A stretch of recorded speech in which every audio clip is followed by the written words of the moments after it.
Hey guys, and welcome to Sprout and Build. Today we're going to be reviewing what I'm doing to get started for this week of February 1st in my garden. I have lots to show you guys, so come along for the ride. It was Groundhog Day. Wyerton Willie is predicting an early spring, so here's hoping. I'm going to be showing you my seed order today from West Coast Seeds. I'm going to be talking to you about what I'm planting to get started for my garden. I'm going to talk about my seed strategy and what I'm planting. Hopefully you can kind of follow along and maybe make a strategy that's similar. And I'm going to be talking about what I'm going to be doing in the next few weeks. I got some crack key lettuce that I'm going to be tackling, and I'm going to be starting up a hydroponic tower.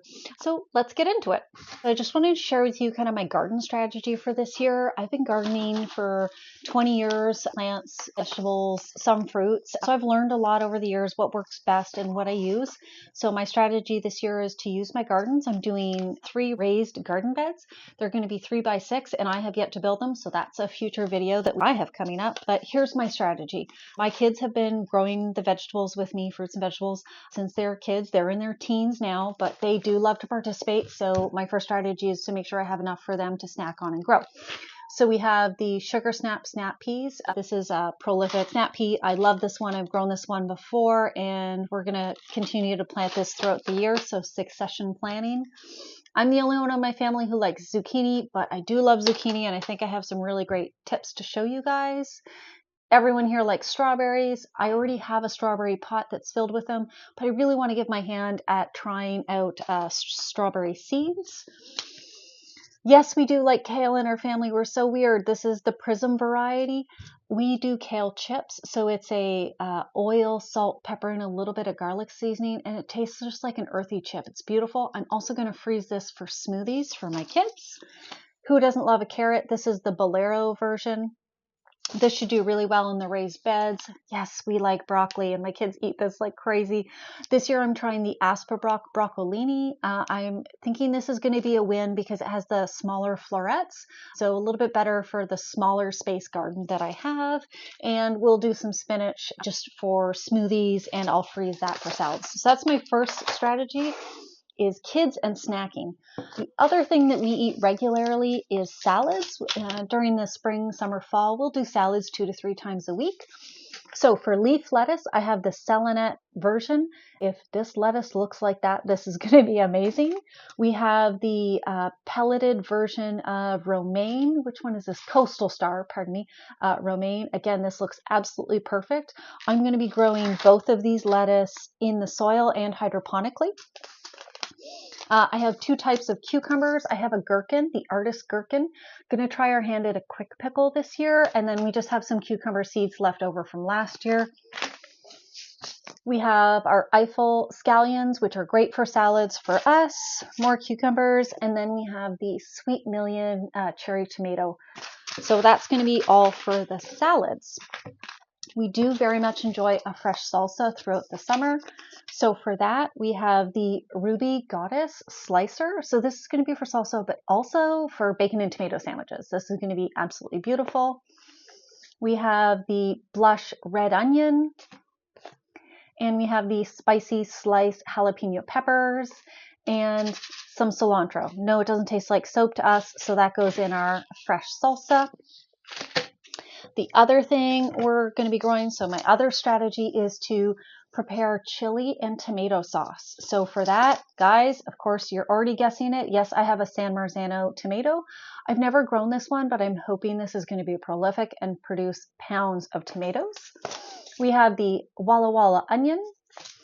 And I picked up this Prism peppers. This is multicolored peppers on a shrub. They're small to medium size, so I feel that this is going to be great for the chili, for salsa, and also for snacking for the kids.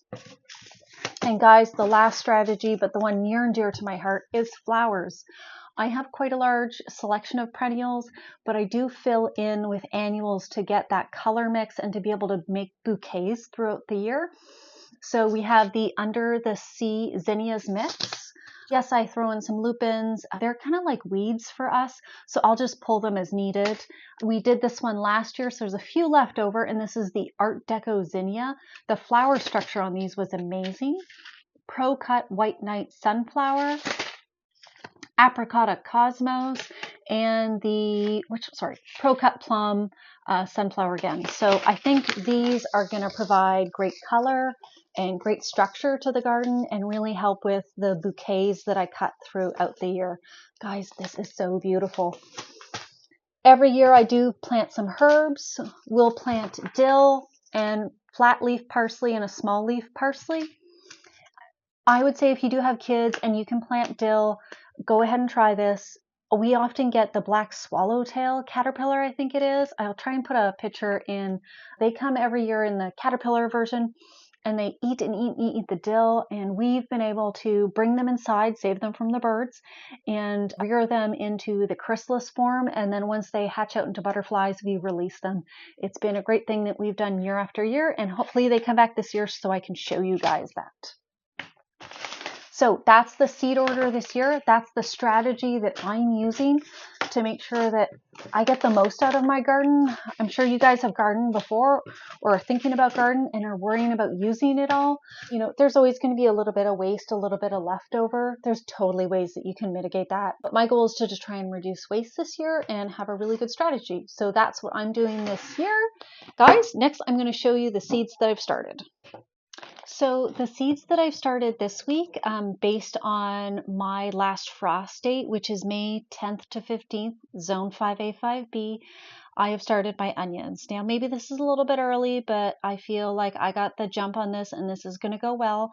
I've started these in these little trays. Guys, I did 3D print these, so you wouldn't be able to go and buy these. This is a 48 tray seed. My son, for his birthday, was able to save up some money and get gifted some money to buy a 3D printer. So in between, I get to sneak in and print a few things. Later on, I'm going to do a video about all the things I 3D print and links to them. But if you're into 3D printing, you guys can find this really easily. So I went ahead and started the blush onions and the Walla Walla onions. So I'm a long day onion grower, so that means zones 3 to 6 would be a long day onion grower. These two varieties, Blush and Walla Walla, are great. If you're in zones 5 to 7, it's an intermediate day onion. One of the ones I looked up that looked really great that I would try and grow is the candy variety. So that's your intermediate day onion. And then you have your short day onions. That's your zones 7 to 10. And some research, the Texas 1015 and the Red Creole would be great. So based on your zone, you start onions at a different time. So maybe you're not starting onions. Maybe you won't start these till fall. The other thing I've started is my strawberries. Strawberries require stratification. These strawberries are currently cold and they're in a bag and they're stored in my fridge. Stratification is a way for the seed to go through the necessary environmental conditions for it to sprout. Some seeds just need warmth and light. Some seeds need cold. Some seeds need scarring. So there's different ways of scarification of a seed, but for strawberries, it's cold. So I'm going to keep these in the fridge. It says 3 to 4 weeks. I'm going to go 3 weeks. And then this variety and this type of strawberry is going to come out and it's going to go on a heat mat and it's going to get tons of bright light to germinate. So the other seeds I've started are in this tray. Again, this is a 3D print. These are Rockwell cubes. Rockwell is a soilless type of growing medium. It's for hydroponics.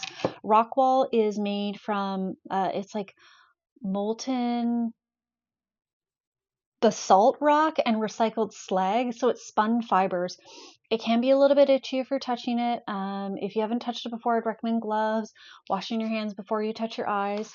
You can get Rockwell. It comes in 52 or whatever trays. You can get this on Amazon at your local grow store. Rockwell does have a bit of a higher pH, so before you would plant your seeds in here, you would soak them in water, and then if you can, you would test the pH. The pH on this is a little bit high. It would normally come in 7 to 8. I tested mine. It was about 7. I had to lower my pH, and I just used household vinegar to lower the pH. I'm growing lettuce, and the ideal pH for lettuce for Rockwell would be 5.5 to 6. So I just use a little pipette, and I used about, what's this, half a milliliter of vinegar. These were fully submerged to bring this pH down to that kind of 5.5, 6 zone. If by chance you needed to raise your pH up, which wouldn't happen for this, but maybe it's for another thing, you would use pH up. You could, and I have read about people using baking soda, sodium bicarbonate, to bring the pH up, but we've been dabbling in hydroponics for a long time, so we do have this, and I just rely on this to bring it up instead of trying that, but it will be in a future thing that I do try. So for my lettuce seedlings, I'm going to be doing Kratky, and I'll be using the AeroGarden. I've had the AeroGarden for 2 years. That thing is absolutely amazing. I'd highly recommend it, but if you've used it before, you know, you get 1 or 2 plants in there and that thing's so full. So I'm going to start breaking them up and using the Kratky method. Kratky method is kind of like a set it and forget it style of gardening. I'm going to dive more into this in another video because it's its own thing to learn. But again, another 3D print. What this is this is a 750 milliliter wide mouth mason jar. I'm trying to reuse some of the supplies from beforehand. Again, we've tried hydroponics. It went well. We struggled with root rot. So I have these, I think this is a 2.5 inch neti cup. It might be 3. Let me just double check. That's a 3-inch neti cup, guys. So I already had these and I wanted to reuse them.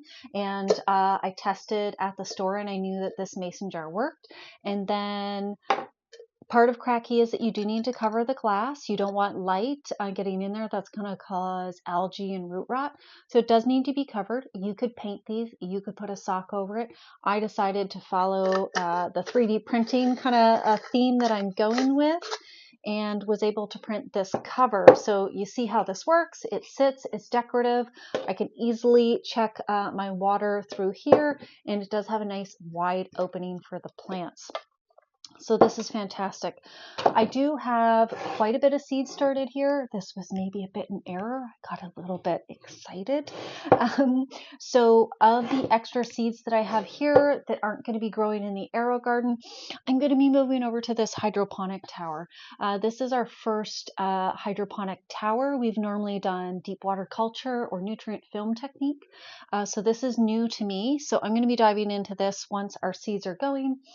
And I'm going to be talking about balancing the pH, the nutrients, the timing, and kind of learning how that works.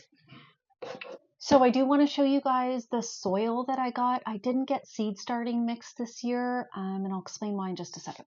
Okay guys, so this is the soil I got this year. It's the ProMix HP Mycorrhiza. The HP means high porosity. High porosity is really great for preventing root rot and managing the moisture in the soil.